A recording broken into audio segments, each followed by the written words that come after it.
and Nolan complement each other well. What's been your assessment of his play, and how is y'all's relationship, do you think? Man, we're really close, man. It's a brotherhood in our room. We just love each other, fight for each other. We support each other no matter what. And when somebody's doing good, we always support them. We just feed off that energy out there on the field. How do you think y'all's skill sets complement each other? I mean, we learn things from each other, definitely, and just take things from each other and just use it in play.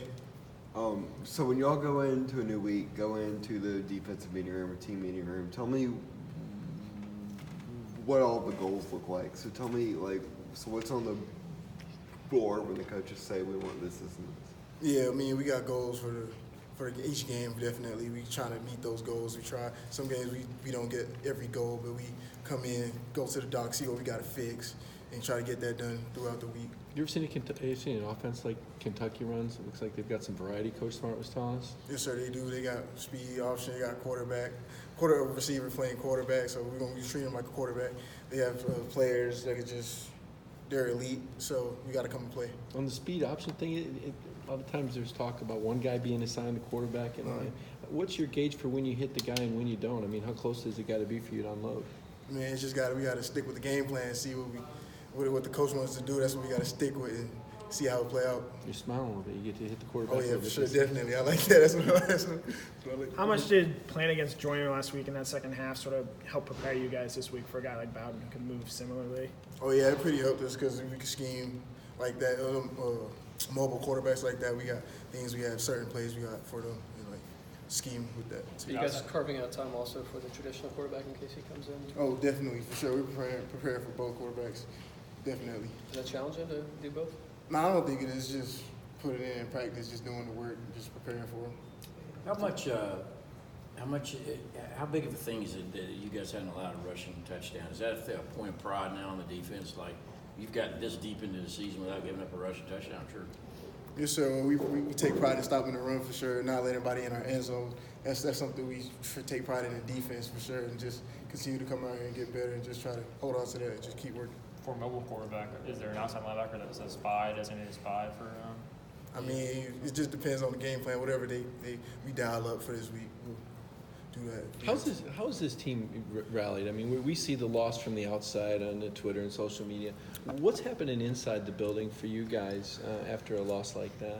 After a loss like that, man, we just trying to stay together as a team, continue to get closer and bond, and just know that we got way more. Everything we want is still ahead of us, and we can continue to do what we reach that goal we want, and just stay together as a team and just bond. You say stay together. What does that mean? Is that guys picking each other up more? Is it more conversation? Is it team outings? I mean, team meetings? I mean, what is it that brings a team together closer after a loss like that? Just guys staying together, sticking to the team plan, the team goals, and what we got to do to reach the top, and what we trying to do. Just stay together, just do what the coaches want us to do. Nobody's to be an outlier and single out, and that's what. So the leaders challenge the younger players? Like, are there specific leaders that challenge the players?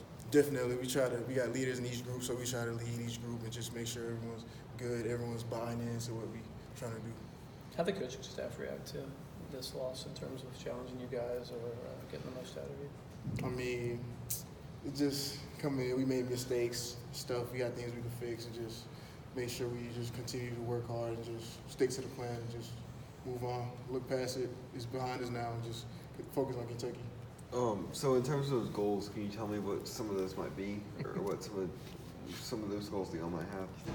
Like the goals for the games? Or? Yeah, just saying every week, because Kirby was saying that some of them were super high and some of them you might not reach. So what might some of those be? A couple goals. We stop the run for sure. Keep that on 3.3. We got to create over 20% havoc. That's one of our goals. No explosives. Try to limit the explosives. Yeah, just stuff like that. Part of havoc, I know, is forcing turnovers. Right. Did he the other day? How frustrating was that, from y'all's perspective? Y'all did? Yeah, that's kind of frustrating too. I mean, we came in this week focused on trying to get turnovers this week. We're inputting that to the practice and things and drills. We're just trying to get the ball out and stuff. We're just trying to make sure we're trying to get some turnovers this weekend. Does that ever negatively impact tackling at some point, where you're trying to punch the ball out and they get 3 or 4 more yards? Yeah, I mean. We try to make sure we secure the tackle first, and then the next guy come in and rip it out, or just try to make sure you secure the tackle for sure while you're trying. What's the level of confidence on the defense? I mean, it's a team sport, obviously. Right. You guys held them to 10 points after all, this past weekend.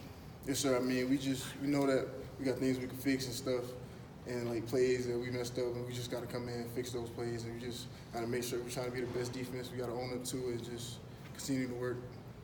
Curb seemed like a challenge to the offensive line a little bit after the game Saturday. Have you noticed any change in them after going against them for a couple practices now? I mean, they're working out here, doing their thing, just listening to their coach, sticking to the game plan, really. Any lessons from last year's, like the practice the week after the loss to LSU, any lessons you can take from that in this week? I mean, just know that everything you want is still ahead of you, and just that got to keep working and just attack every week. That's the phrase that coaches have like saying. Besides that, something that also players do. Like, hey, you got like to the other players, and you got everything in front of us. Right, we still got everything in front of us that we want to do, so we just got to move on and focus on the next team that we're playing and just handle business. How frustrating is it in games like Notre Dame and in the second half of that South Carolina game where you're going against mobile quarterbacks and you're getting hands on it and you're hitting them, but you're not able to sort of corral them for the sacks that you guys sort of need. I mean, it's kind of frustrating that we can't like finish those plays and stuff, but it's part of the game. I mean, you're trying to fix things, just work on it and get better at finishing those plays. You surprised by the fallout? I mean, you were around last year. You were rehabbing for the losses. I guess you played in the Sugar Bowl as well, but just kind of the fallout from a loss like this. Again, I know you guys are kind of inward, but you probably felt it and seen it outside. Yeah, it hurt. I mean, we hurt. So we just got to move on now for sure.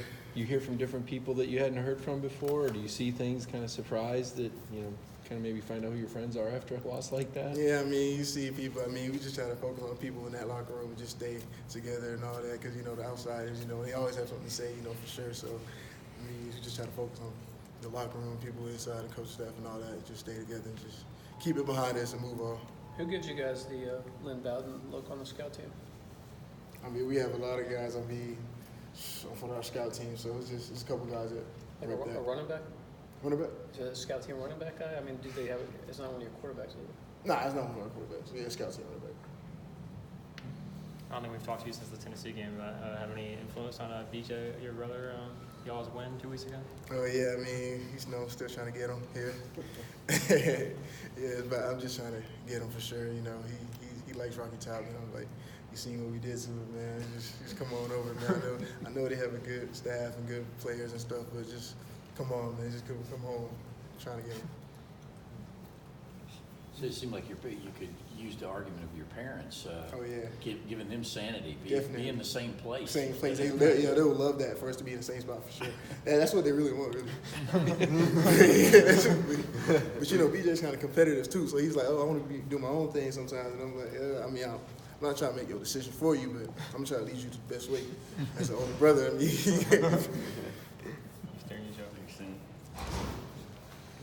Next.